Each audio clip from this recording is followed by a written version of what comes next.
Conditions grey and wet, track sweepers on ahead of the first of the two 50-minute McLaren Trophy Europe races, and this is the Nürburgring. One race today, Saturday, and better weather is promised tomorrow for Sunday. I'm Bruce Jones, and I'm joined by Tommy Erdos up in the commentary box. These are going to be very tricky conditions for the drivers at the start. Incredibly difficult. They had a little bit of time in the wet, so they at least have a feel for what the Nürburgring in the wet is like. I think a few of them experienced braking at turn one on a dry line. That doesn't work. So yeah, it's at least it's wet all the way around. It's not, you know, half and half. Yeah, and one of the big problems for a lot of the drivers is the spray, so they have to learn not to run immediately behind a rival competitor. Now, it's very much a Pro-Am format, and as we look at it, the first driver is the Am traditionally, and the Pro will take over, and the first driver can run up to, it's a 50-minute race, they can run all the way to 40 minutes, but they're not likely to. They can pit after 30. That's most likely today in the wet when they'll come in. Absolutely, Bruce. I think this is, to be honest, I think it's the ultimate Pro-Am championship in the sense that the bronze driver really gets the bulk of the driving in the series. Today, of course, we start with the Ams and, as you say, the 30 to 40-minute window there. But, of course, you probably see them, most of them stopping at the 30-minute for the pros. Well, let us leap from one Tommy to another, because Antonio is not talking to Tommy Erdos. She's talking to Tommy Pintos. Tommy, as far as weather goes, this is pretty blimmin' awful. Now, you've got a very agile car that you're in. How are you going to handle this weather? Well, first of all, it's Adalberto's stint, so let's see where he put the car. We've been very strong during the qualifying, getting a good pace, very close to the pole position time. So it's just have a good stint, and then after the point that Adalberto gives me the car, we're just going to try to push and be in the P1. Now, you really have been at the forefront of the grid for the past season, but we haven't seen you win a race yet. Why is that?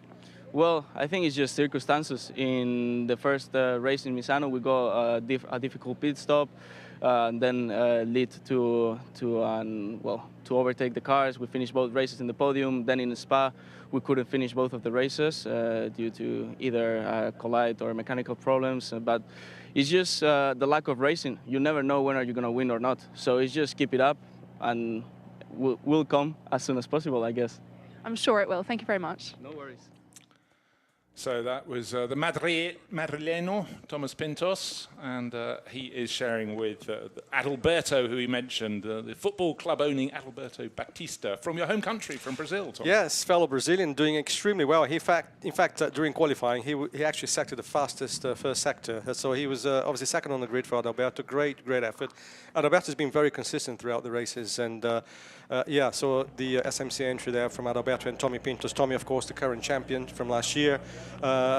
Doesn't even have a driving license. He's that young, but he's done incredibly well. It's a real star of the future, Tommy Pintos there. And there you can see Fiona waving at us, Fiona James in the number 17 car with Jaden Kelly, another real young rising star there on the grid. So looking really wet enough. I would guess, Bruce, that it may even start behind the pace car. It is really very wet conditions. It very much is. There's a tractor with a big brush on it going up and down the start-finish straight, basically from the final corner up to the tail end of the grid. But the track slopes down. In fact, this view over the flank of one of the runners there, you can't see the first corner. There's more of a slope than you realise. It's a gradual slope, but it's a descent into the first corner. It's very wide, so it makes people think you can overtake. But there is a very big gravel trap there, and they do want 50 minutes of racing. So that will be in their minds. I hope it is, because it is one of the most difficult sections in the wet here in the Nürburgring. In fact, a few people were, got caught out by that in qualifying, ended up in a gravel trap ahead of it. It's really a place where you need to come off the dry line when you go on the brakes, otherwise you lock up and just go straight. Well, it's thumbs up from Ron Trenker there. He's starting in 1, 2, 3, 4, 5, 6th position on the grid, so he's enthusiastic about it. Of course, a lot of these drivers commute from a great distance to come and play. But let's go down alongside number 11, and it's on pole. We're hearing from one of the drivers. Now, as challenging as these conditions might be, it must be so special to race at Nürburgring. Yes, it is. I mean, it's another mythical track that the McLaren Trophy has bring us. So yeah, it's really always amazing to race here, and in these conditions, even more amazing. So yeah, looking forward to an exciting race. Of course, and now you're going to be racing in the second stint. What are your hopes for when you're getting that car back? Well, it seems it's going to be more wet than now. So we will see. I will need to adapt because yesterday we couldn't run on the wet since we had an issue in FP1. But yeah, I will need to adapt quickly. All the best, thank you. So we have a host of young Spanish drivers at the front end of the grid. Just hearing from the race control that it will be a start behind the safety car. You suggested it might be a good idea. Clearly, they listened to you, Tommy, and that is what they've decided to do. But it is a really glass-like track at the moment, so there's no point having people just sliding off. Let them see what it's like, feel what it's like behind the safety car, and then let them go racing. I think it's the right decision. A lot of water on track, and obviously, again, the whole grid is started by the bronze driver. So I think it's the sensible decision to start with the pace car. Right. Explain the difference. Not all the cars on the grid are the same. If people are looking at the McLaren Trophy Europe Series for the first time, what is the difference? The front of the grid, there are Arturas. That much I can see. That's right. So we have a two-class field here with the Artura Trophy cars. Basically, we've got a real weapon in that they are GT4 McLarens without restrictions. So if you think we have 585 horsepower, a very aggressive aerodynamic package as well on the car. And just to give you an idea, I think it was Barcelona last year, they were only within 2 seconds of the Pole GT3. Okay, right, let's head down. But one last interview. We've caught up with Antonio and Brad Ellis. Brad, being British, we're pretty used to this kind of weather. You must be quite experienced. Yeah, done a lot of wet driving in my time. So looking forward to this, and the pace we both had yesterday in free practice 1 in the wet was good. So at the minute, I can see this being our most competitive sort of race we've had this year. So fingers crossed. And what makes Nürburgring such a brilliant track as a driver? The Nordschleife bit we're not on. No, but the actual Grand Prix circuit has so many merits. Is it an enjoyable one for you to race on? It's very technical. The first sector's really hard, especially with the new surface, very low grip, so it makes it quite challenging with the changing of surfaces and stuff, and you've got to be quite disciplined, calm with the car, otherwise it's quite easy to sort of like break traction and make it hard for yourself. And who doesn't love a bit of a challenge? Best of luck, thank you. Thank you.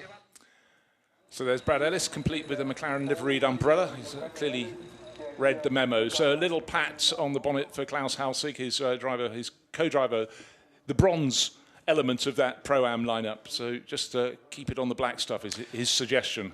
Yeah, I think some of his comments there were definitely directed to his co-driver. Keep it safe and take it easy, especially as you said on the first sector where the changes of tarmac make it very difficult to really read the grip level underneath you. So first few laps will be very cautious for these guys there. But as we were talking about the different classes, of course, the Artura Trophy with 585 horsepower, very aggressive aero package, very light car, again, within 2 seconds or so of the pole position for GT3 in the World Challenge Series. So a very, very fast car. The 570S as the second class, it's no slow car. It's also a 570S, basically a GT4, but with more horsepower and a little bit lighter. So again, they are not slow at all. So we have, and in the wet conditions, you could see the 570S, come up through the field a little bit, depending on who's driving the car at any one time. Yeah, they're looking at about a 45 horsepower deficit to the front-running Arturas, but in these conditions, it's about being smooth. It's about not yanking on the wheel. It's about not doing anything surprising. And when we get treated in these conditions to a driver with onboard camera and you listen to the throttle control and the real masters, you go, yeah, they're just feeling all the time. But it's about doing things in a linear fashion, isn't it?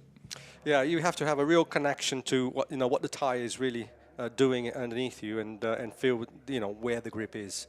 And it's sometimes it takes 2 or 3 laps to actually understand where the grip is best.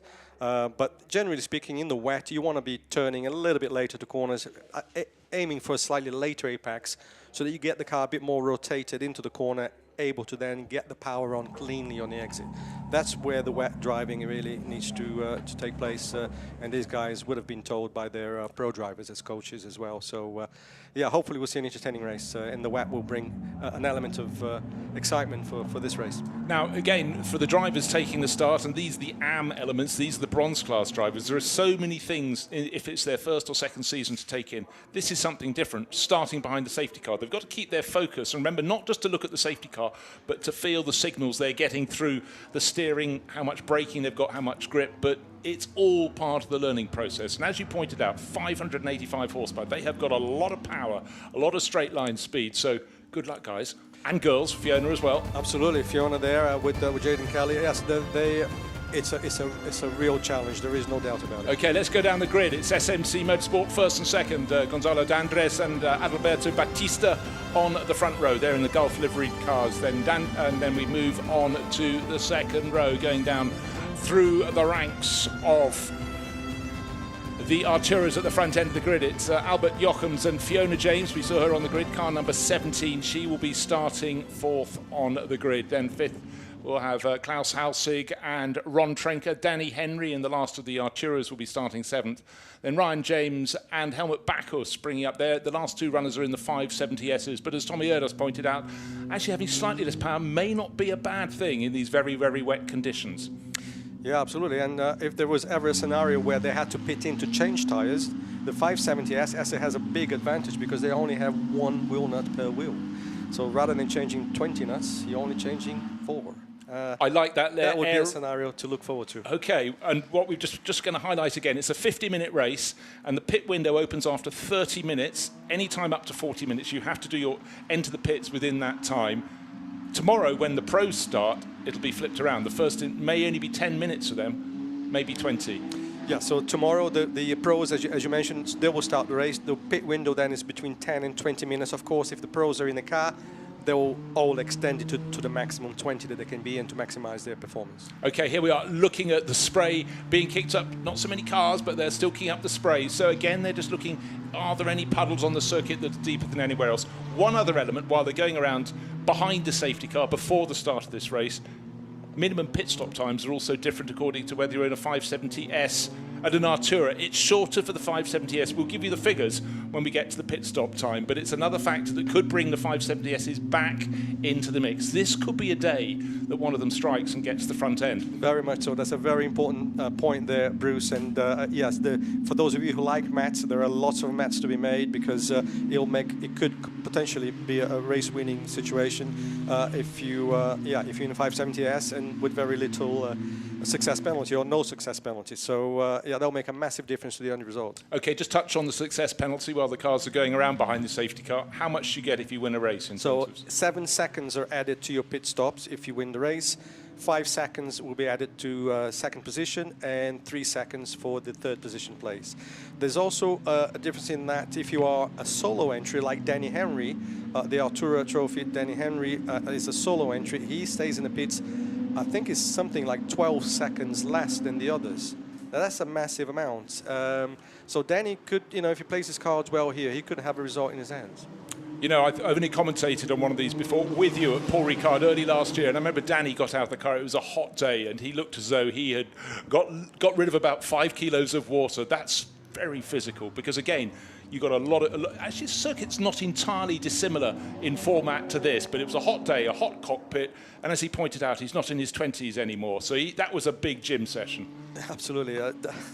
Danny doesn't like sharing, obviously, so he does all of his races on his own. He loves his driving, and it's always exciting to watch Danny. So, we're looking forward to seeing that. He is there, number 15, DTO entry, and he is in... Seventh place. Seventh place, yeah. So, but that's because he had a little bit of a penalty from the last round. A few words in the steward's room after last race at Spa. Hopefully he'll put that right today, but he should have been actually second or third actually in terms of qualifying pace this morning. So watch out for Henry coming through the field. Okay, always good to have safety car in this lap, so we're going to go racing properly. That was 2 laps behind the safety car. It will be by the time it's withdrawn. Of course, the drivers have to not be mesmerized by chasing around behind the safety car. They have to go, the lights on the roof bar have gone out. That means it's coming in at the end of this lap. So again, they're still getting the feel for the circuit, planning maybe where their move is going to be made on the opening lap of the race, or will they bide their time and hope that it dries out? Because I must say, the rain appears to have stopped, In fact, I think it probably stopped about 15 minutes ago when they came onto the grid, but the drivers have got the windscreen wipers on simply because they're getting spray from the cars ahead. Down to the hairpin they go. That's the lowest point on the circle, probably equal with about turn 13, the fast right-hand kink, and then it's the climb back up to this point, the Schumacher-esque, where the fast, the brave, and potentially the foolish will try and take it with a bit too much throttle. But there,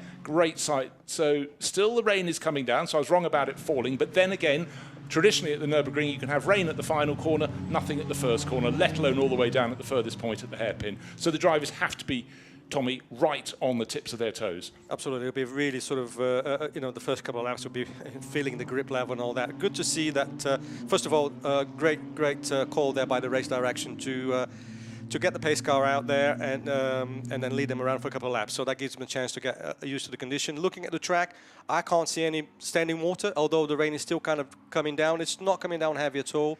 And these are what I love driving in the wet. And these conditions are absolutely lovely for wet driving. And the visibility, I don't think, will be too bad. No, I think not. I think you could be right. But again, the drivers will have to, some who've raced here before will definitely have an advantage. Some who've raced here in the wet before will have an even greater advantage. But particularly with the McLaren Trophy, it's about gaining experience, driving exciting cars. And this is their moment. It's on a packed weekend here at the Nürburgring.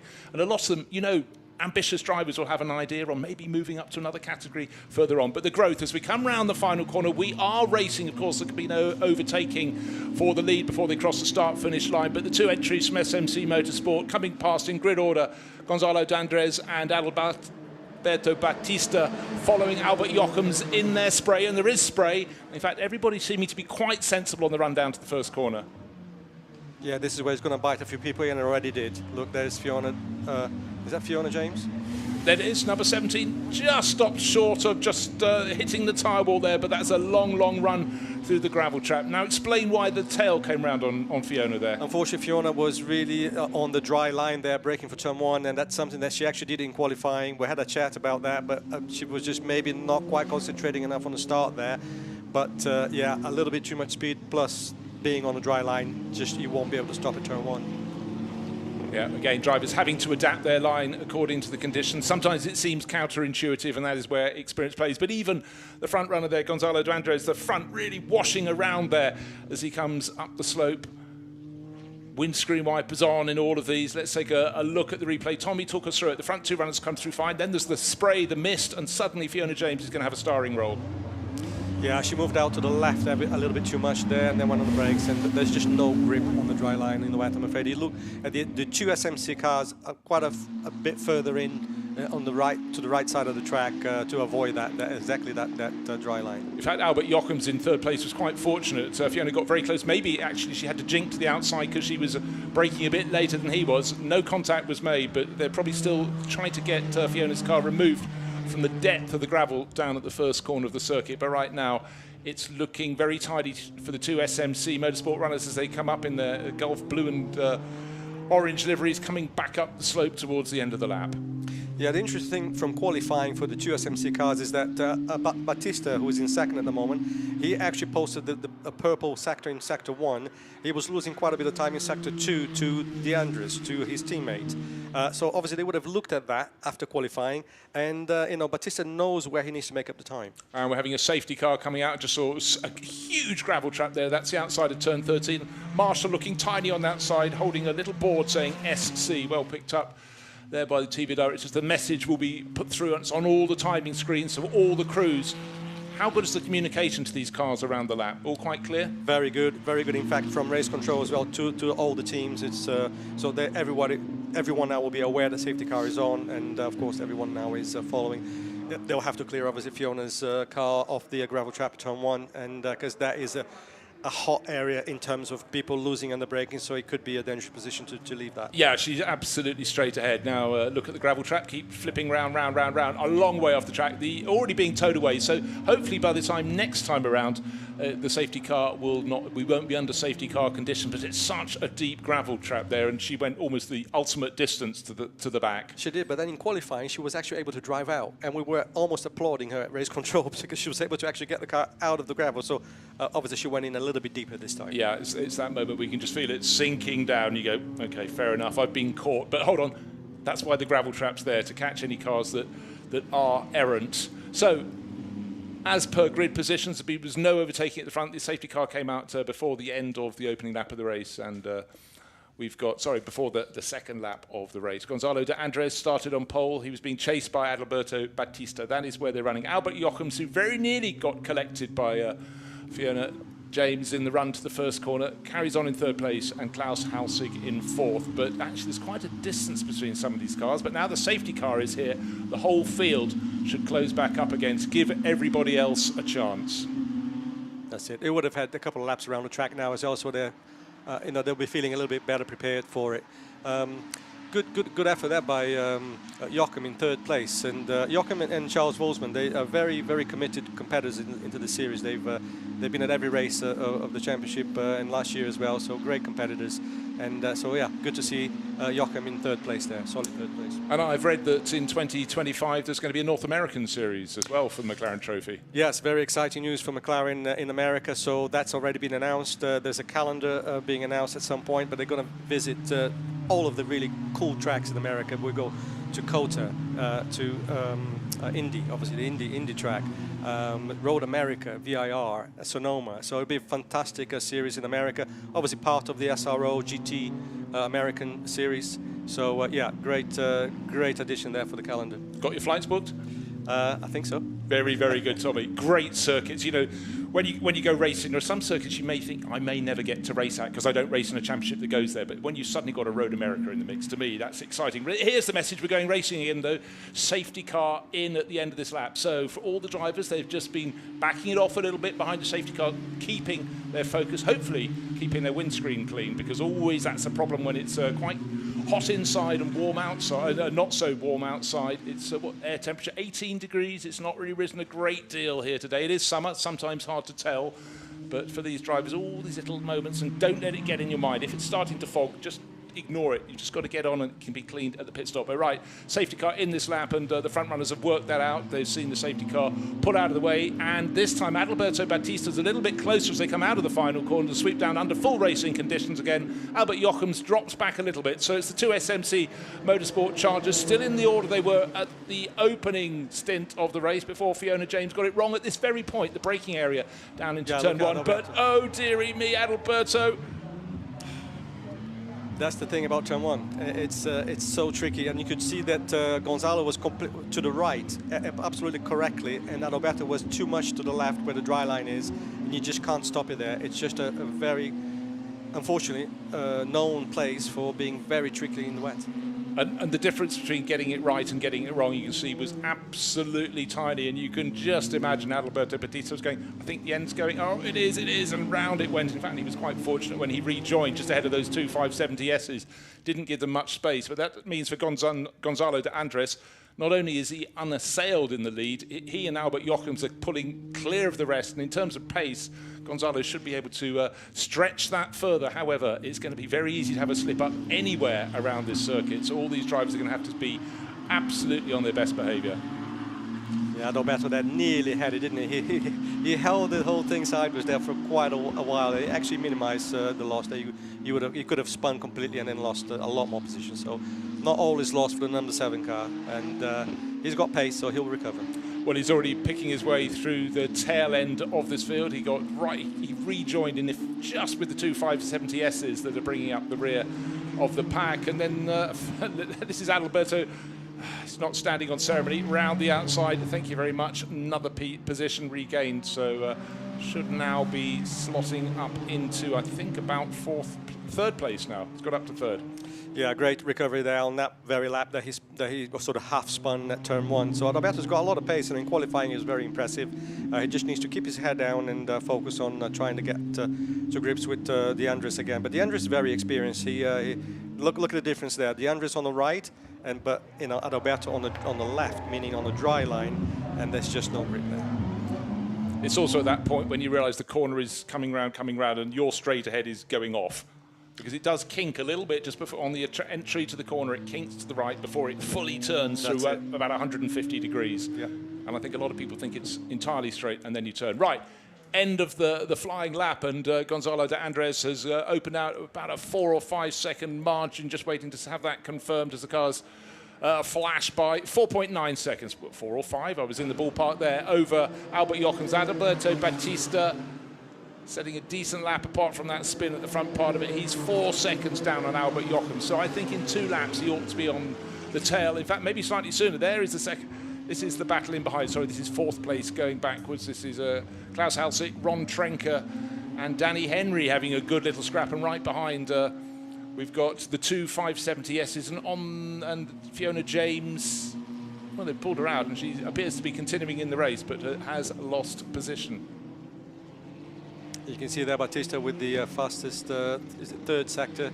Obviously, he recovered from the spin, and now it's already picking up some pace. But yeah, so what was the gap now? About 4 seconds behind P2. A lot of racing still to go. So, but Halsik also doing a great job there in 4th position. Brad Ellis will be very happy about that when he gets in the car. Yeah, maybe he's still, with that interview right outside the window, just those messages going through to Klaus, just behave, keep it sensible, but plenty of pressure coming on there. Danny Henry appears to have got right in the mix, the 2 570Ss tucked in the tail. So we've got a 5-car train here, but the important thing for Klaus Halsik in the orange entry, he's just starting to squeeze a little bit of a distance between himself and the chasing Ron Trenker. Ron is being harried all the time by Danny Henry there. Can change of position in the 570S class. It looks so Ryan James has gained a position there, had a slightly tighter exit,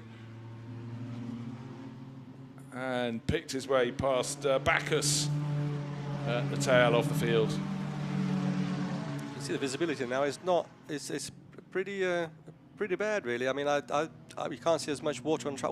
Contact there between Henry and the 570S of Ryan James.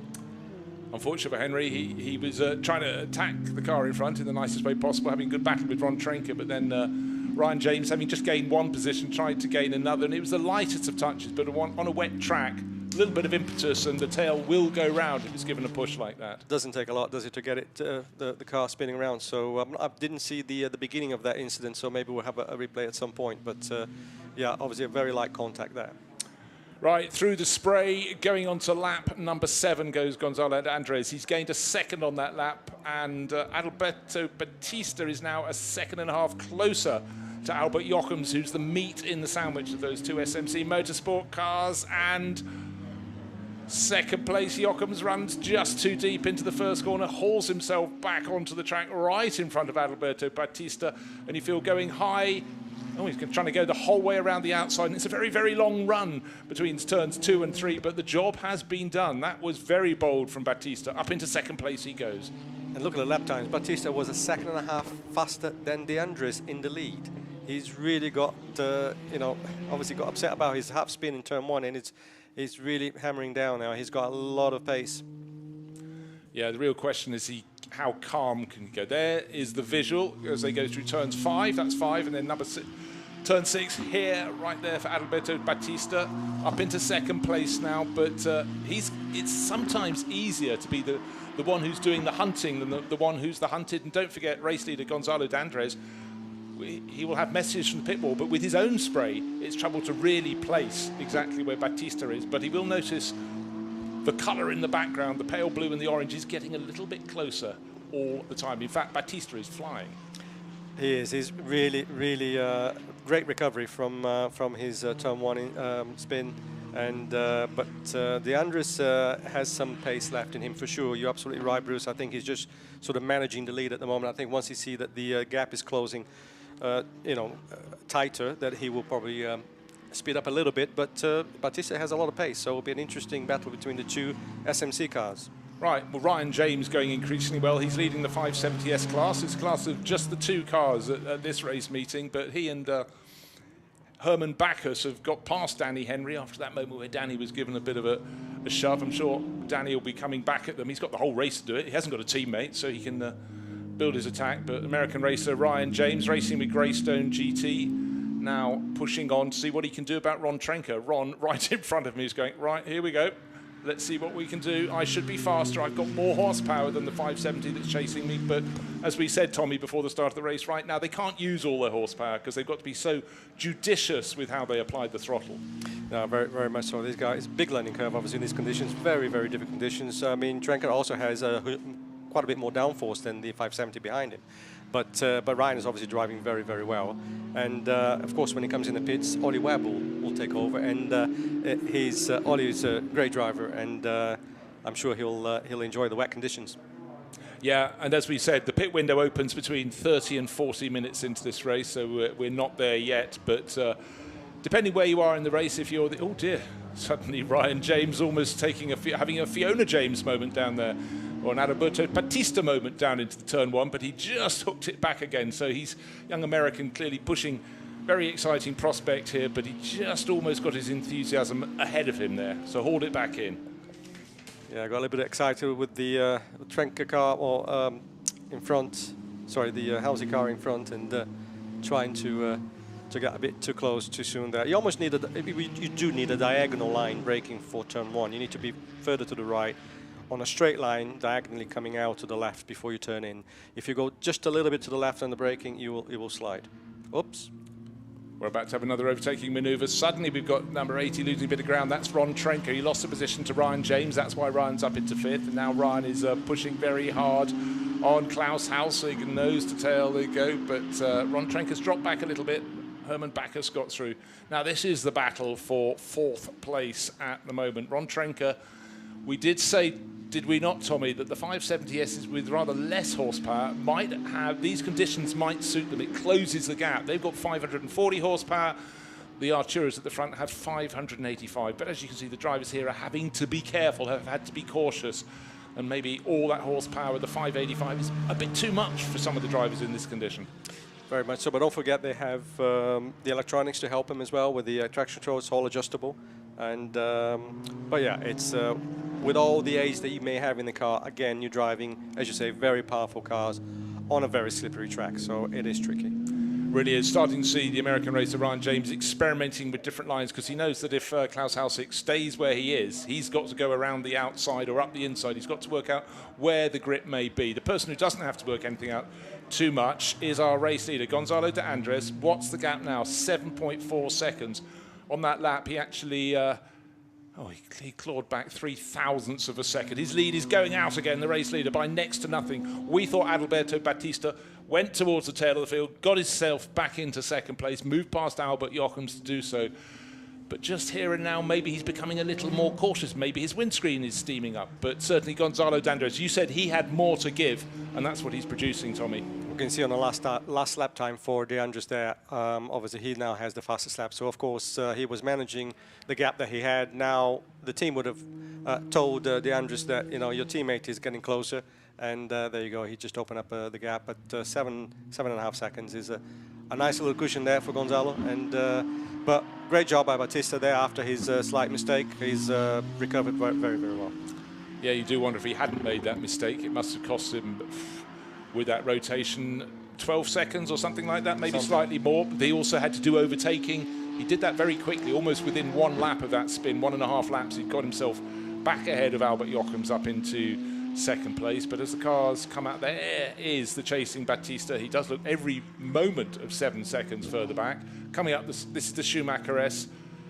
Tricky in the dry, so much more so in the wet. Don't want to go on the curbs too much, but again, look, the spray just coming up wherever the drivers go. They can see better than we can see from the outside, but again, it's just so tricky. But if you're the chasing driver like Ryan James here, right under the rear wing of Klaus Halsig, that is where you've got to remember where the track goes. You can't see it all. Now, when you go directly behind the car, the spray is so heavy you can't really see. You then start to look more at the white lines that mark the edge of the circus to kind of give you a bit more guidance. But yeah, great job there by Ryan James in the obviously less powerful car. But as you say, probably a little bit easier to control the power on those than the Artura. Yeah, and I think also having a good run behind is Herman Backus, who seems to be catching them. So I think at this moment, Klaus Halsig in fourth place is actually slower than the two 570Ss. They're having their moment. They're riding up the order. And we're going to be looking quite soon. That pit window's starting to creak open in 4.5 minutes. And we'll see who decides to come in and hand over to their pro the soonest, and who's just having too much fun. They want to stay out for almost another 10 minutes beyond that. Yeah, I suspect you'll see most, if not all, cars stopping. Of course, Danny Hamry, solo entry, he'll be on his own there. And where is he now? So Danny he must have had a moment at some point that we didn't catch his P8 at the moment, isn't he? Yeah, well, yeah, he lost positions, track positions. He also lost a bit of time, so I'm fairly sure there was a moment. Suddenly he was 7.5 seconds back off the cars that had passed him. So another lap on the board, 9 laps completed. It's staying almost regular. 7 seconds, the difference between first and second. This time a little bit was gained by Alberto Batista in second place, giving chase. There he is, coming down through turns 5 and 6. Actually, just looking at the way he's cornering, he looks though he's putting a bit more into it, but Gonzalo D'Andres in the lead of the race is being super smooth, which is exactly how you need to be in these tricky conditions. Very commanding a lead there for D'Andres, and the way he's driving, showing his maturity and experience, really. Just getting to the edge of the grip of the tyres, but not beyond. And yeah, just driving like a champion that he really is. Current champion, obviously, from last year, and doing a fantastic job. And of course, a great show for SMC as a team with their 2 out of 3 cars there in the top 2. Now taking a look up and down the order, I actually sense the conditions are gradually starting to improve, and in fact their lap times are consistently coming down, but they're going to come down a whole lot more when the pros get on board, not just because the track is drying out, but because the pros are going to do what they're supposed to do. This is the driver in third place. This is Albert Jochems for Neiman Autosport, chasing the 2 entries from SMC Motorsport, so the 2 Spanish cars at the front, but being consistent, being smooth, that's the secret for Albert Jochems, and he's got a big margin over 4th place, which is Klaus Halsey. We've seen Klaus in his orange number 69 with a battle behind him, and that meant he hasn't been able to try and see if he could catch Albert, but Albert's been driving really, really well in this race. Solid job by Albert here, really, really impressed. He's come on so well during the last year and this year, doing an incredible job in very difficult conditions, so Charles Wolfson will be very proud with that. And he's obviously on the podium at the moment. It'll be very interesting when the pros get in shortly. None of the SMC cars have any penalties, any success penalties, so whatever gap you see on screen is going to maintain, obviously bar any issues in the pits with the team. But it'll be very interesting to see Alejandro Geppert against Tommy Pintos in the SMC car. That'll be a battle to watch. Yeah, 2 young guns really going for it. And talk about going for it, we suddenly had a much better lap from second place Adalberto Batista. He's down below 2 minutes 21. He's closed the gap from 7 seconds to 5.5. It did, Tommy's moving back in his chair thinking, oh, here we go, but having fun while he can. Track is drying out, visibility is rising. It doesn't necessarily feel like summer here at the Nürburgring, but the drivers are probably absolutely loving it, knowing it's much more of a challenge when it's slippery. But windscreen wipers on, both the first, oh yeah, the gap has really come down to the eye. Between turns 5 and 6 they go, but the chasing number 7, Alberto Batista, at this pace, just as the time they get up to when they might change over to their co-drivers, he will be about probably 3 seconds off the tail. He looks so he's good to gain another 1.5 seconds or so on this lap. Really, really pushing on. He must be going, oh, why did I slip up down into turn 1? Why did I spin? But that has really fired him up, hasn't it? I mean, look at him. He's absolutely flying. I was just gobsmacked by he found a full second advantage on that lap against D'Andres and closed the gap really well. I'm really impressed with his driving. Yeah, but look, in the very first of the 3 sectors this lap, he's gained over a second, 1.2 seconds in the first sector. I said he might get down to 3 seconds off the tail.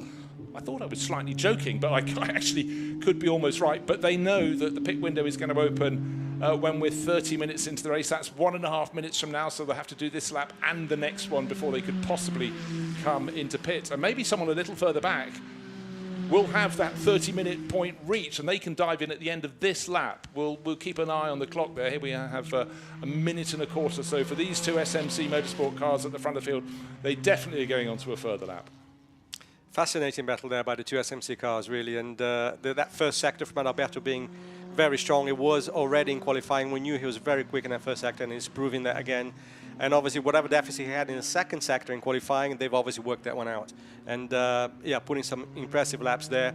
And the 2 SMC cars will pit probably, I would guess, within sort of 3 or 4 seconds of each other, which will be set for a great battle with the pros. Right, it's down to 3.997 seconds first to second. That is the gap now. So continues to come down. Mattel for 5th place. Half a minute, the pit window will open. Where are people going to be placed on the circuit? If they want to come in as soon as they can, some of these cars here going down through turn 13 will be able to come in this time around, surely. Or will they be just out by a second or two? Braking for the chicane, up the hill they go. neat, tidy. In fact, I tell you what, they're not going to be able to come in because they'll have passed the pit entry. There it is, the entry to the pit lane on the left-hand side of your screen. So they'll be going for one further lap along with the race leaders, but great battling down the tail of the field. Danny Henry appears to have closed right in all over again. So people standing and waiting. Alejandro Geppert will be waiting, and Thomas Pintos, just saw him on the pit wall waiting for his turn. Will they give them one more lap or two more laps? How close is it going to be? But that gap continues to come down. First to second, Gonzalo D'Andres to Adalberto Batista. Nearly saw a move there from Bacchus there on, is it Halzig? Yeah, they're running very close together. Again, Artura Trophy against the 570S. So you can see the 570 is now getting in the mix. And there is Danny Henry. Very opportunistic move there. Very, very cleverly done. Well done, Danny. Well, he'd have been frustrated. He lost 3 or 4 positions, and the driver who came through is 3 places further up the road. Not just that, Ryan James, having got past this bright orange entry of Klaus Halsig, the American has put nearly 7 seconds ahead. Right, car number 18, that's Ron Trenker, has made it into the pits. He's a little bit further back, so he just got into the pit lane, whereas the others had just passed it. So Ron hopping out. Yes, and we have Duncan Tappy coming in there, another really exciting driver to watch. And we haven't seen much of Duncan for whatever reason. A few issues maybe in previous races with the number 80 car, but he's back in. He's at the moment P8, but we'll see Duncan, I'm sure, moving up the order. Absolutely so. Right, the race leaders are now in. The first 2 cars from SMC Motorsport. The gap between them, when they both cross the line, will let you know what it is, but they're at a bated pace in the pit lane. 3.1 seconds was the gap between Gonzalo de Andres and Adalberto Batista. And they come to a stop right next door to each other. What a great recovery, yeah, from Adalberto. Yeah, really. 7.5 seconds down to 3 seconds. So really, really great drive. Yeah, but don't forget the overtaking as well. So there's no ceremony, there's no dignity. Get out, I'll pull you out because we're not wasting any time. There's a minimum pit stop time, and it's 72 seconds, which seems like a very long time indeed, but it means the driver change can be done safely, effectively. There's no need to rush it. It's the same. It's not the same for everyone. If you're a Pro-Am in the Arturas, it's 72 seconds. It's 60 seconds. I said we'd talk about these numbers to stand still. If you're in the Artura, that's the Artura AM class, and just the 40 seconds for the 570Ss. So bear in mind that Ryan James got up to 4th place overall. That could almost put him at parity, almost equal, when his car leaves the pit lane after this pit stop, having come in from 4th and having come in from 30 seconds down on the race leading car. Could be close. Exactly on the screen now, the battle of the 2 SMCs leaving the pit lane. Let's see how that pans out. So remember, there was about 3-second gap, wasn't it, between the 2 cars? 3.17 seconds was the gap. Looks less than that now. I'll suggest there's less than that, and none of the cars had penalties. So for whatever reason, one of the cars were able to work through their pit stops a little bit better. And you mentioned obviously 72 seconds is the stationary time, but of course they have the pit in and pit out time on the limiter. So altogether, it's about nearly 100 seconds of pit lane loss, if you will, coming off the track. Yeah, I saw a figure. 27 seconds was the pit there. So let's, between friends, call that 99. We'll call it 100 seconds, Tommy.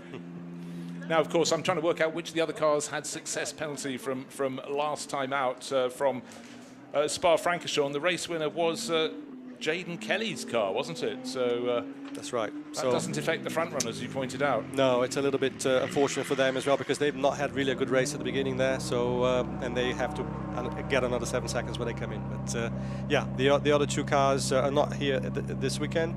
They've finished 2nd and 3rd at Spa, so of course there's no other penalties in the Artura Trophy. On the 570S, we've got plus 7 seconds added to Ryan James. So Ryan James has done a fantastic job, but unfortunately he'll get 7 seconds because he won at Spa. And then the Bacchus car, number 60, will get 5 seconds. Yeah, so because if I'd included some of those times, it would have obviously slotted Ollie Webb coming out of the pit lane at the same time. But what we have is our first 2 cars from SMC Motorsport as they were before, but closer this time around. So the pit stops have been done. The driver changes have been made. So Alejandro Geppert, Romero, we heard from him on the grid. He's taken over from the race leader, Gonzalo de Andres. Oh, God, they're really trying to push. The front end's not wanting to do what they want it to do. But is it going to be an overtaking challenge at this point? But the whole point is that Adalberto Batista's car is no longer 3 seconds down. It's about 0.3 of a second down, with Thomas Pintos at the wheel at the moment giving chase. This is a fascinating battle now, working. Alejandro, first of all, two really great talents here in the cars, both Tommy Pintos and Alejandro Geppert. Alejandro hasn't had a lot of time in the wet, I think, compared to Tommy Pintos. Of course, Tommy did the championship last year, but they are two very, very skillful drivers in the same car, same team, on a wet Nürburgring. This is a great battle. Very much sharing the same bit of track there going into the chicane, almost swapping paint. By the way, Danny Henry, because he's the only driver driving solo, he could choose when to come in. He's just reported to the pits now, so he rose up the order. In fact, he's listed as the race leader, but as the first two cars right now cross the start-finish line, there they go, nose to tail, in fact, slightly side by side there. Danny Henry will fall off the top of the leaders and slot back in somewhere, maybe down in about 7th position. Yeah, Tommy Pintos there, just showing his nose there, but quite rightly just backing off and not putting the cars at risk. So a certain amount of respect there between the two teammates, but Tommy is looking very racy and very clever in his choice of lines as well. He nearly had a cut back there coming out of the last corner, but not quite enough to get through. But it's a matter of a few corners potentially before Tommy makes a move. Yeah, plenty of respect shown there. They always have those words of the team manager in there: do not hit your teammate. But for SMC Motorsport, they'll be delighted their cars are at the front. In fact, if they look from a distance, they probably almost can't see them in the spray. But there's Danny Henry. He's the only driver who did not choose to have a teammate, so he's doing the second half of this race as well. So, well, it's not even half, because he's already got way past the halfway point. It's a 50-minute race. We've only got 13 and a half minutes remaining. Surely it's going to be victory for one of these two SMC Motorsport Arturas. The question is, which one, Tommy Erdos? Put your money on the line. Who's going to take it? If you ask me to put my money on the line, I'll go with number 7, only because Tommy has had more experience in the wet, especially here at the Nürburgring, than Alejandro. But they're two very quick, competitive guys, and you can never discount, either of them. I mean, they're both doing a great job, but I would say Tommy has maybe a little edge at the moment. So at this point, it's a question of not just getting the overtake, but can you upset the order? I must say that Alejandro Geppert is really being very staunch, but the move was coming around the outside. Can he complete the move? Alejandro is not backing off at all. So, well, you say the nose is now just in front. Okay, now it's a change of roles. The hunter becomes the hunted and vice versa. Let's see how they work their way around the remainder of the lap. But already as they go into the dip and up the climb to the chicane, the new race leader, Tommy Pintos, opening out a little bit of clear space, but also he was the one running in the spray. Now for Alejandro, he's got to go, oh, this is what it's like in the spray. I've just got to assess it for a few moments, then I'll see if I can get back on his tail. Yeah, I'm always very impressed with Tommy Pintos. The way he drives is so mature for his age, and he's had a couple of laps behind Alejandro. He knows where the grip is now around the track. And now, as you say, he now has a clear vision ahead of him, knowing where he wants to place that car. And is a real good show of skill and control under very difficult conditions there, just tailing his backhand. But you can see how wide he's going there, looking for the grip, off the race line, and that's the sign of an intelligent driver. And again, I keep saying it, so mature for his age. He's a real talent of the future. Right, we're just taking a sight there of Ollie Webb, who's taken over the number 22, one of the two 570Ss in this race. He's down in 5th place, just become 4th place because Danny Henry emerged from the pits. There is Danny, car number 15. So Ollie Webb's got a 570S up into 4th place. Can he get up with Charles Svolsman Jr.? There's not too much time, just over 11 minutes remaining. The gap between them, 9 seconds. I don't think even Ollie can do that, but it's going to be a target to get to a 570S on the podium. The overall podium would be very impressive. Come on, Ollie, show us what you can do. Visibility is improving. It is getting brighter. If you're just looking at the TV images, you might go, what is this man talking about? There's spray everywhere. It's a grey day, but looking from other angles, it's been a very grey day. Tomorrow's going to be bright sunshine for the second of these two 50-minute races, but conditions are improving, but the racing can hardly get any better at the front because Thomas Pintos, he's 9/10 of a second clear at the end of the lap. But this is a driver doing the chasing. This is Ollie Webb, car number 22, twitching and squirming, 540 brake horsepower. trying to get it down as soon as he possibly can, or maybe not use all of it, but importantly they're not going up on the curbing, Tommy. That's experience. 100%. Yeah, Ollie, a very, very experienced driver, and yeah, I think the gap may be a little too big, and of course, Charles, sportsman, is no slouch. He can drive, and of course he's in the Artura. So maybe a little too much for Ollie there to do. Although Ollie is a great driver, and yeah, had the gap been a bit closer, it could have been a bit of a battle there. Well, just bear in mind, if there hadn't been the 7 seconds of success penalty, he would have been in front. Ollie Webb would have been ahead. Right, is this gap coming down again? I sense the gap between first and second, 0.9 of a second last time around. No, probably about the same, actually. Maybe even slightly gaining. A very good exit from the final corner from our race leader, Thomas Pintos. Cross the start-finish line, wait for the gate. It's 1.1 seconds, so yes, there was a slight gain. It looked going into the final corner as though the gap had come down a bit, but again, such an important corner, Tommy. You're coming onto the start-finish straight, very easy here to run over the curbs and then have to come off, because otherwise there's gravel and grass beyond. But if you get a good exit, it's quite a long run down to the first corner. Yeah, very much so, yeah. We had, in fact, Pintos had a bit of a slide there, but he caught it really well. He's really pushing. Yeah, he's definitely pushing. He can feel the pressure from Alejandro behind him. And Alejandro, with every lap, he learns the conditions more and more. Remember, Alejandro hasn't done as many miles in the wet as Pintos has, but he learns quickly. This kid, and he's just finding the way to get close to Pintos again. This could be a really exciting finish between the two SMC drivers. Well, it certainly looks that it's shaping up this way, and to think that just a couple of years ago, Alejandro was racing in TCR Silhouette Formula. He stepped up and suddenly got all this horsepower.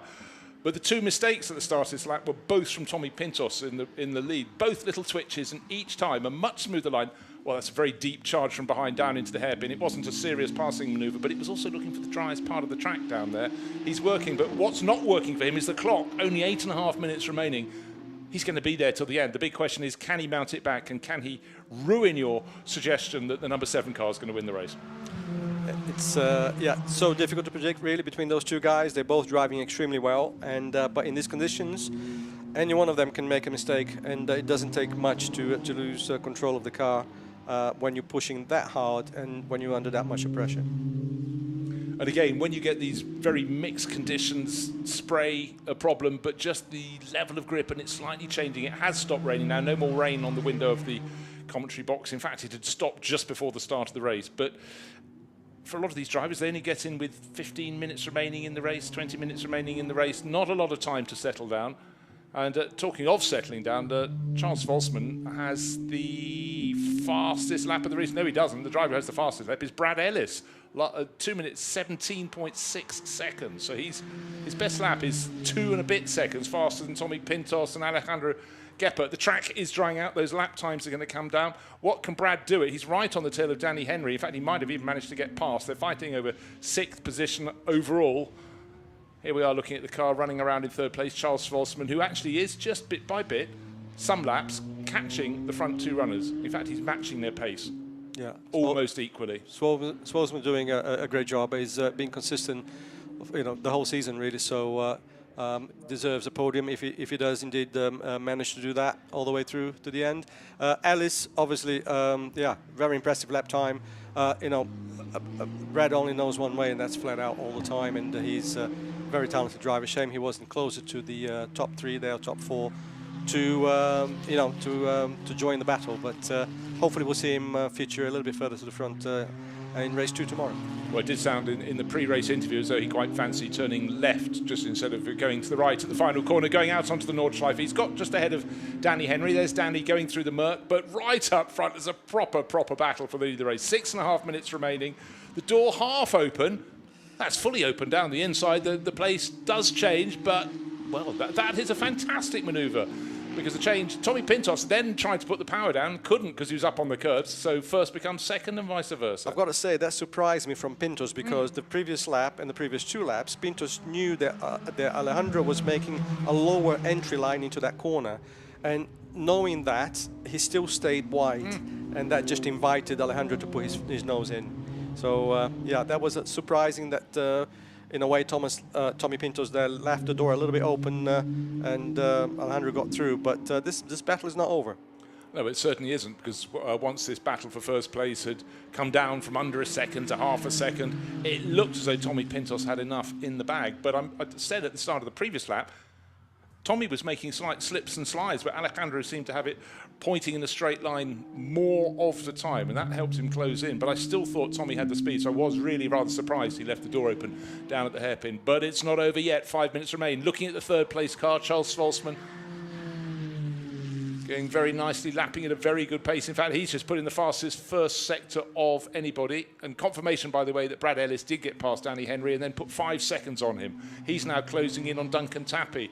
You've got to be pretty quick to catch Duncan Tappy, but at the moment, Brad Ellis is absolutely flying. Car number 69 on the move. Maybe he'll get up to 5th place. They've still got a 570S ahead of them. Ollie Webb matching the pace sometimes, not quite as fast as Charles Schwartzman, but just remember, Ollie's in a 570S, less horsepower to play with.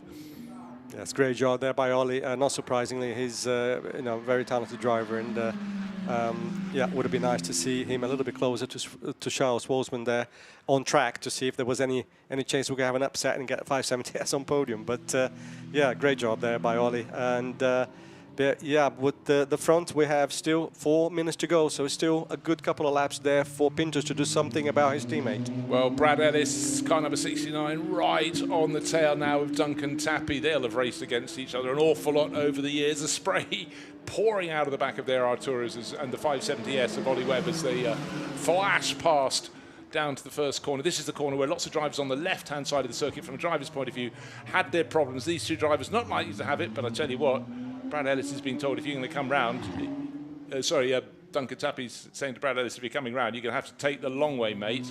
That's all he's offering. Yeah, the word mate is the one. They're actually good mates, but on track, they'll be fierce rivals, and yeah, Duncan is not going to make it easy, that's for sure. For their co-drivers, there's nothing they can do. They've got to watch on from the pit lane and just hope that their co-driver does the job. So Duncan Tappy, whatever, on Trenker, the New Yorker, down there going, come on, gather the points. First to second, it's 0.4 of a second now, but it's Alejandro Geppert. Is he getting away on this lap? No, he is a tiny bit. The first sector, he's eased slightly clear of Tommy Pintos. The clock's counting down to just over 3 minutes. This battle is going to go all the way to the flag, though. Brad Ellis in the all-orange car, taking a look at the inside of Duncan Tappy, who left the door open-ish. Not quite as open as Tommy Pintos left it, though. But almost a carbon copy picture that we had there of Thomas Pintos and Alejandro, and in fact the same result. Look, now we've got Ellis ahead of Duncan. Duncan did leave the door open too much, enough for Ellis to show his car, and lost the place. But this one definitely has maybe got a place or change or two more to come. But right now, Brad Ellis has done the work. He's set the fastest lap of the race, 2 minutes 17, but snaking, twisting, sliding, and side by side. This is fantastic racing in the McLaren Trophy, and this is what you get, particularly when the pros get on board. They only have a limited number of minutes they can race, but they absolutely make the most of those. Yeah, it's great to see those two racing there. Great move around the outside there from Duncan Tappy. Couldn't quite have enough of the throttle down early enough to claim the position, but it's all very close between those two. Yeah, just to point out that Tappy has the fastest lap of the race, more than a second quicker than any of the first 3 runners. That's quicker than Alejandro Geppert, quicker than Tommy Pintos and Charles Schwartzman. But now he looks like he's finally got himself clear of Duncan Tappy. The flag will be out in about another lap's time. He'll probably be able to pull away now. But that was a case of really, really chipping away, fighting. Next car up the road is nearly 20 seconds clear, so 5th will be as high as Brad Ellis can go. But our race leaders are still almost tied together. First and second became second, and first back to first and second. So the car that started on pole position now back in front, but it's been really, really hard work. Pintos there getting very close to the back end of Alejandro's car. Be very interesting. Last lap, about to start the last lap. So, yeah, anything can happen there. But Alejandro seems to have the measure of Pintos in terms of, you know, it looks very tidy, doesn't he? It doesn't look like he's sliding the car in any way. He really, that has been his absolute hallmark in this race. And, you know, you talk about his lack of years of experience, but clearly he's got a very smooth driving style and being sensible, not putting too much in. Here's a driver with decades more experience, Ollie Webb. He's going to win the 570S class. He's easily clear of the other challenger in the class, car number 60, with Rorscheit at the wheel. He's 4th. Rorscheit is down in 8th place, but Ollie Webb's safe from attack. He's only 20 seconds clear of Brad Ellis, but unfortunately nowhere near the tail of Charles Volsman. So down into turn 1. This is the final lap of the race. It's a 50-minute race. Now, are we seeing any likely changes? No one really gained anything there. Geppert and Pintos sitting about just under a second apart. It was 0.8 of a second on the start-finish line.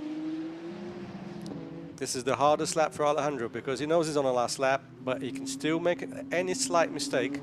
And obviously Tommy Pintos is there to capitalize, so he needs to really stay focused on what he's doing.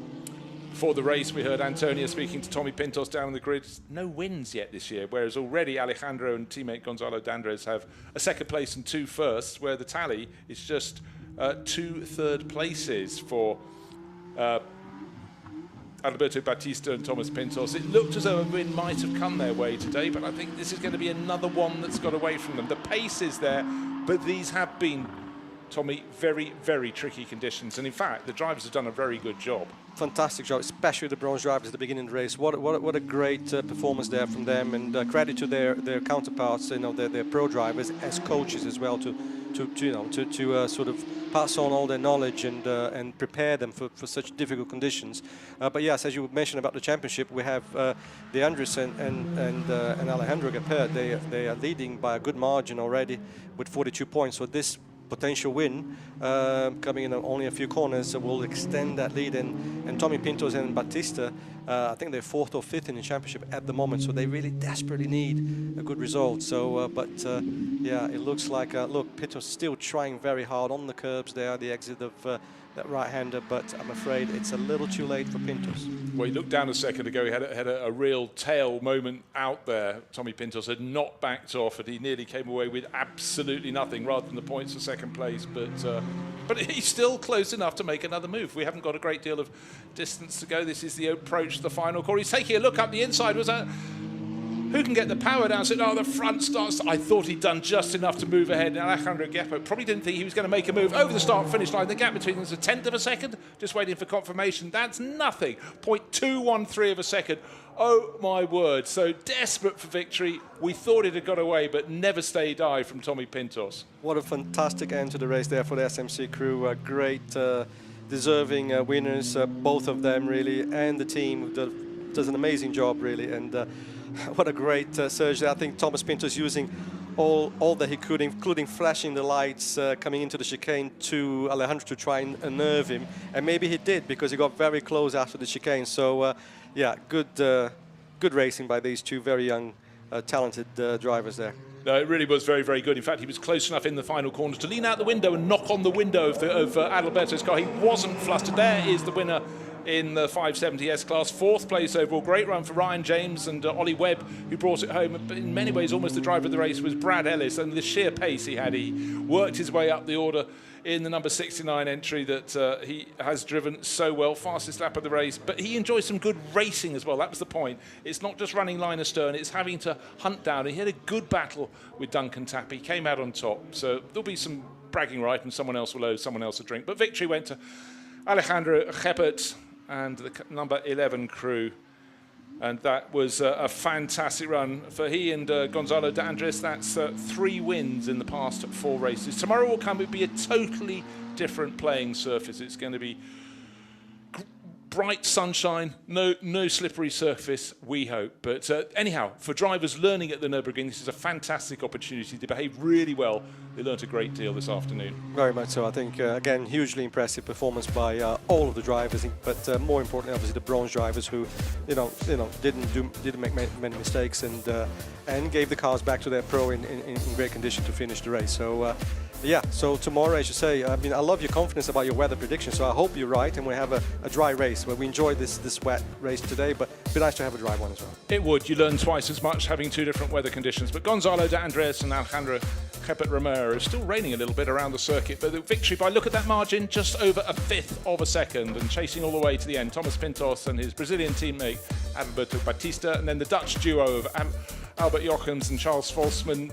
Clean race, no one could challenge them. Wonder what others could have done. We had cars going up and down the order, but Ryan James and Ollie Webb, victory in the 570S class in 4th place overall. And it might have been a 50-minute race, and a lot of these pros only did about 20 minutes max within that time, but they will have had a good workout there because it wasn't just running around. That was proper racing, particularly for SMC Motorsport with their 2 drivers. Young drivers, learning as they go. They will have learned so much in that little stint they had. Hugely impressive performance by both of them, and I can't have enough praises for Tommy Pintos in the way that he races as well. He got very close to Alejandro down on the last corner, but there was no contact. I think a different driver could have just easily bashed the right rear wheel, and then they would have spun and would have been a messy finish. And I would have then been in the steward's office in my other hat as the driving standards to sort of judge the situation. But it shows that these young kids, are so mature in their driving. They're very competitive. They are hard racers, but they race clean. Yeah, it wasn't just sticking the nose up the inside, it was also gauging if you were going to get too close, but still wanting to get the acceleration out of the corner to try and snatch victory. Looked so it might almost happen, but for Alejandro Geppert on the outside, he just got the power down and raced through to the finish. 0.2 of a second. There's Gonzalo D'Andres to congratulate his young compatriot, the Spanish duo, taking victory there by the smallest of margin, just 0.213 of a second. So SMC Motorsport delighted. Gonzalo, helmet off, smile all round, delighted too, and we will, thumbs up. Yeah, it's one thing to win a race, but to win it when you've had a real scrap, that's the way you like to race. Lovely to see Tommy Pintos coming up and saying, good job, well done. That was fun. Yes, and Alberto Batista as well, Tommy's teammate, who did a fantastic job there, recovering from that high spin in turn 1. But again, Alejandro there, what a mature performance, and he's not had much time in the wet here at all, probably less than most people. So makes it even more impressive, this win against a very capable Tommy Pintos, and great to see Alejandro's dad there giving him a hug at the end. Well-deserved win for the duo, really, because again, the Andres did a fantastic job in the opening stint. No, he really did, and we have to remember this race actually started behind the safety car because there was enough standing water for the drivers to, it was worth letting them take a look at it rather than just sending them off blind down to the first corner. So very sensible decision there, and I think all the drivers appreciated that, and as soon as they were able to go racing, off they did. Unfortunately, we had Fiona James just getting it slightly wrong and spinning into the gravel. Her car was brought back to the pits, did not continue, but up front it was a cracker. Cracking race. Goes to show that even if the numbers are a little bit low today, it doesn't matter. There was some great driving, a great preparation as well from the teams. There were no issues at all with any of the cars. They went the distance, and they all looked very good doing what they did. Well, let's go down. We've seen they've got happy smiles. Let's hear from our winning duo. Tommy, what a brilliant and mature drive from you at the end. Yeah, thank you. I mean, it was not an easy start because I started and I was trying to get the references while defending from Tommy. So yeah, it wasn't easy, but then I got the pace and I felt comfortable. I could overtake Tommy and build a small gap. So really happy for the race. I mean, it was really, really difficult out there, but very fun. So yeah, very happy for the team. Really thankful for all the SMC team and all the sponsors that support me. So yeah, we keep going for tomorrow. And for both of you, you've been completely dominating this season in an incredible series of drives. How much does it mean to you to be doing so well? Well, I mean, it's a very important season for me personally. And to do so well in my first season internationally is incredible. It means a lot to me, and I hope it really does impact my racing career, and I can keep progressing from here. Incredible, guys. Keep giving us great battles. Go and celebrate. So you can hear the sort of sigh of relief as well, because at any moment that could have come out. So let's take a look back at the highlights. Conditions, slippery. And it's the super slow-mo just showing us the winning crew. What they did, they had to fight from start to finish. They started on pole, they won the race, but it was far more complicated. They drove beautifully. Very much so. Yeah, great result there. Great skills. And you can see the windscreen there looking pretty clear. So they've always got the misting of the windscreen very well in these McLarens. Well, let's go down now. the 570 S-Class winner, Ryan James, and Ollie Webb, who brought it home. Ryan, Oliver, the 570 really held its own against the Arturas today. You must be so happy. Yeah, that was exciting. That was super intense. I mean, the spray, that and so slippery, especially in Sector 1. So yeah, really excited about our performance. And it gave us an opportunity to really catch up with them. And the car seemed really suited to these conditions. It did, yeah. I mean, this is quite limiting in the dry, this car, but it's a very safe, good learning car. Lots of TC, lots of ABS. The positive of that is when it's wet, you can rely on that a little bit more. Ryan drove amazingly well for us to finish P4 overall, and for watching him battling Arturas on the TV is a proud moment for me as a coach, and setting the lap times he did, we're really happy with that. So I think this is our most deserved win of the year for sure. Well, you both drove incredibly. Enjoy the podium, guys. Thank you so much. Well, just great fun. Again, slippery, slightly less horsepower to play with, but it was about not putting a wheel wrong, and I think Ryan James really does deserve great applause for that. And Ollie Webb, who doesn't just share with him, he coaches him, and it's such an important relationship. This is the key element, I think, for this series. Is we call it, it is a true Pro-Am series, but the pro drivers are all incredibly talented and experienced coaches as well. And the way these two guys, of course, Ollie, we know he can drive incredibly well, but Ryan James, to see him progress as well through under the guidance of Ollie has been fantastic. Well, this is the point of it, and it was very, very slippery when they started. The first two cars behind these first 2 laps behind the safety car. Then when they released Fiona James, just marginally out of line, couldn't get the braking done, deep into the gravel. That had to be towed away. That brought out the safety car. The field was bunched up again, but as soon as we had the restart, it was pulling clear. But for the 2 cars from SMC Motorsport, this was the pivotal moment in the race, just pushing slightly wide. I mean, a tiny error there from Adalberto Batista. He had to play fight back, he did. This is him moving up into second place, but the way with which he caught to within 3 seconds of the sister car by the time they made the pit stops, that was absolutely key. And then Tommy Pintos took over from Adalberto Batista. He took the lead there, snaking and sliding over the curbing, got ahead of Alejandro Geppert, seemed to pull away again, but then suddenly he was the driver starting to make the little slip-ups, left the door only slightly open, and that's where the lead changed. But that wasn't the end of the battling. It was going to go all the way to the end of the race, and neither driver wanted to back off. And then in behind we had a fantastic battle, Duncan Tappy and Brad Ellis. Brad Ellis, car number 69, making Klaus Halsig very proud, getting alongside, and then eventually in front. And these two, they got so much experience, they were having fun. But this is the final corner, the last lap of the race, the dive up the inside. Surely he wasn't going to nick the lead. It looked as though he was, but Tommy Pintos eventually had to tuck in behind. 0.213 of a second. That's what that looks like, and that's victory for Alejandro Geppert. So there they are, up on the podium, very happy with life. It was great to watch in the original live, but to watch the highlights just now was fantastic. Just to see that battle at the end, fantastic. It was. So the anthem's ringing out there. So Gonzalo D'Andres on the top stop with Alejandro Geppert listening to the Spanish national anthem. Caps back on, so moment of pride. And I think it's all the more special when they look down, they see how slippery the track was, how slippery the podium is, as the McLaren trophies are brought out. Great to see Albert there on the podium as well, third position, well deserved. Biggest smile of the day, I think, from Albert Jochems alongside Charles Volsman in the 3rd place. And the trophies, Danny Henry on the outside in... Yeah, Danny Henry there is a solo entry, so obviously it's the M Artura entry. So he's up on the left-hand side of the podium. For SMC Motorsport, Tommy Pintos applauding the winners. And there he is on the second driver from the left. And Adalberto Batista alongside. So applause all round. But you know what? They knew they had a really, really good race. But tomorrow's going to feel as though it's from another planet because it ought to be properly dry. Could be summer. Today it feels like spring or autumn at the Nürburgring. But great racing, and the champagne is uncorked.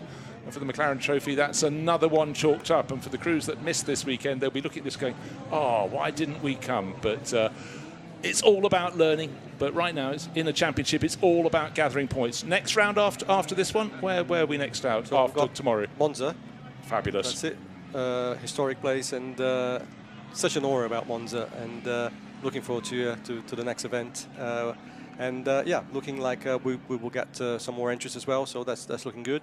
And we may have some other announcements coming up as well at Monza that will be very exciting for the series. So yeah, stay tuned.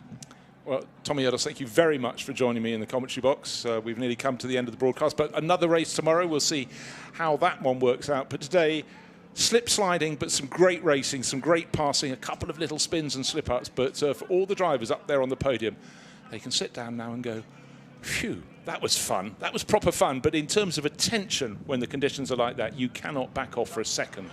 No, the mental focus it takes is huge, and again, very, very great job. Well, victory in the 570S class puts a huge lead for Ollie Webb and Ryan James, so they would have been delighted to win today in class, but to expand their lead over Kevin Rorscheit and Herman Backus, who drove very well in the second half of the race as well for our Envision STS. That is quite a margin, but we know that it just takes one little slip up and the whole thing can change around. That's motor racing for you. And here we have the 570S. This is the second place crew, Herman Backus and Kevin Rorscheit. And then up onto the top step, Ollie Webb and Ryan James. And the Star Spangled Banner will be flying for the American entrant.